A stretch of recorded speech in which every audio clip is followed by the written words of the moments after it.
بسم اللہ الرحمن الرحیم۔ السلام علیکم۔ میری دعا ہے اللہ تعالیٰ آپ پر ہمیشہ مہربان رہے اور اپنی شان و صفات کے مطابق خوب رحمت نازل فرمائے، آمین۔ آج انشاءاللہ سورۃ بقرہ کی آیت نمبر 188 سے سٹارٹ کریں گے۔ اعوذ باللہ من الشیطان الرجیم، بسم اللہ الرحمن الرحیم۔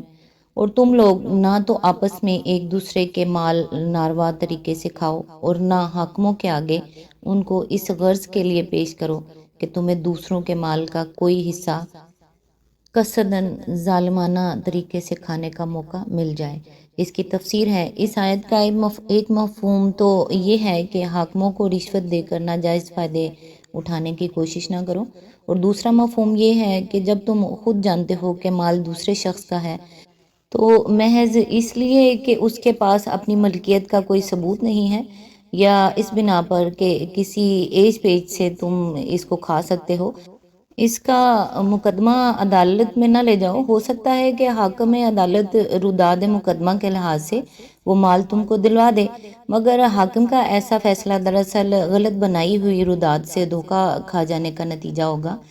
اس لیے عدالت سے اس کی ملکیت کا حق حاصل کر لینے کے باوجود حقیقت میں تم اس کے جائز مالک نہ بن جاؤ گے۔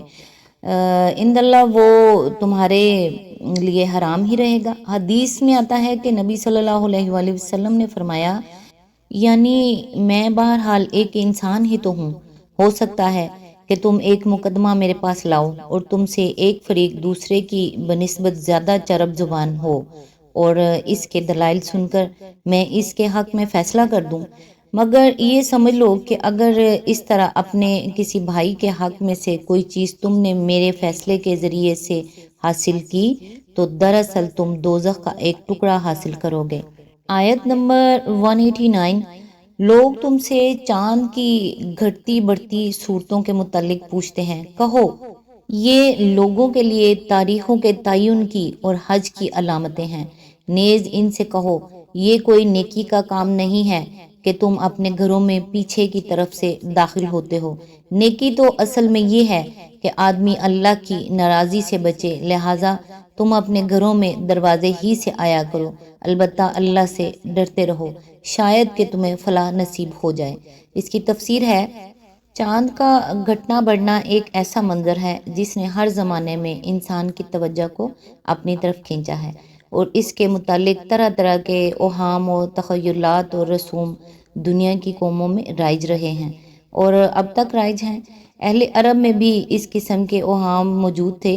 چاند سے اچھے یا برے شگون لینا، بعض تاریخوں کو سعد اور بعض کو نحس سمجھنا، کسی تاریخ کو سفر کے لیے اور کسی کو ابتدائے کار کے لیے اور کسی کو شادی بیاہ کے لیے منحوس یا مسعود خیال کرنا، اور یہ سمجھنا کہ چاند کے طلوع و غروب اور اس کی کمی و پیشی اور اس کی حرکت اور اس کے گرہن کا کوئی اثر انسانی قسمتوں پر پڑتا ہے، یہ سب باتیں دوسری جاہل قوموں کی طرح اہل عرب میں بھی پائی جاتی تھیں، اور اس سلسلے میں مختلف توہم پرستانہ رسمیں ان میں رائج تھیں۔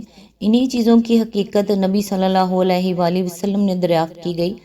جواب میں اللہ تعالیٰ نے بتایا کہ یہ گھٹتا بڑھتا چاند تمہارے لیے اس کے سوا کچھ نہیں ہے کہ ایک قدرتی جنتری ہے جو آسمان پر نمودار ہو کر دنیا بھر کے لوگوں کو بیک وقت ان کی تاریخوں کا حساب بتاتی رہتی ہے۔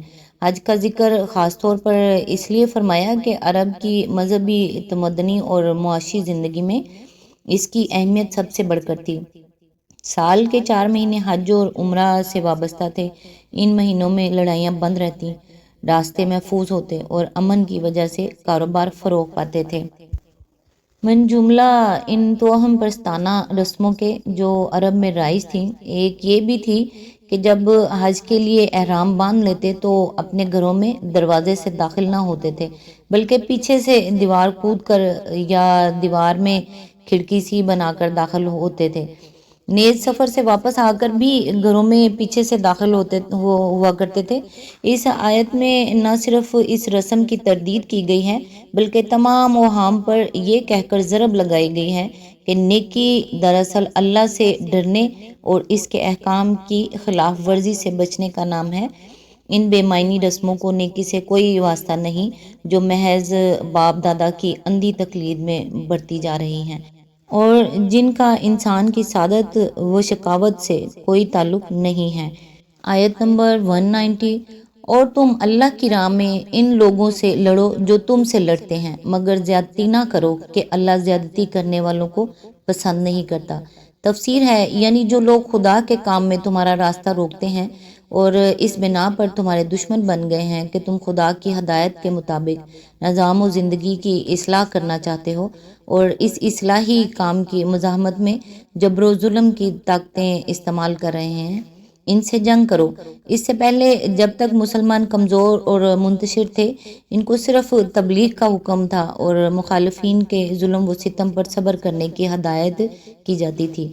اب مدینہ میں ان کی چھوٹی سی شہری ریاست بن جانے کے بعد پہلی مرتبہ حکم دیا جا رہا ہے کہ جو لوگ اس دعوت اصلاح کی راہ میں مسلح مزاحمت کرتے ہیں، ان کو تلوار کا جواب تلوار سے دو۔ اس کے بعد ہی جنگ بدر پیش آئی اور لڑائیوں کا سلسلہ شروع ہو گیا، یعنی تمہاری جنگ نہ تو اپنی مادی اغراض کے لیے ہو، نہ ان لوگوں پر ہاتھ اٹھاؤ جو دین حق کی راہ میں مزاحمت نہیں کرتے، اور نہ لڑائی میں جاہلیت کے طریقے استعمال کرو۔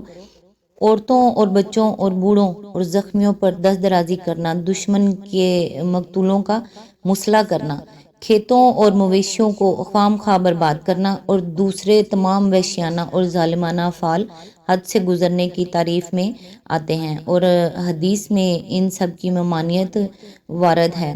آیت کا منشا یہ ہے کہ قوت کا استعمال وہیں کیا جائے جہاں وہ ناگزیر ہو، اور اسی حد تک کیا جائے جتنی اس کی ضرورت ہے۔